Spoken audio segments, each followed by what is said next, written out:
Welcome back everyone to another tutorial.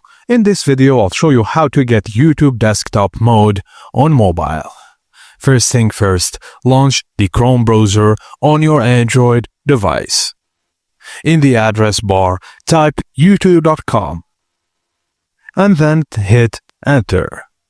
Now, tap the three vertical dots located at the top right corner of the Chrome window, and from the drop-down menu, tap the desktop side checkbox. Now, the page will reload and display the full desktop version of YouTube, giving you access to features and layout just like a PC. And that's it guys, now you can enjoy your YouTube desktop version on your Android phone.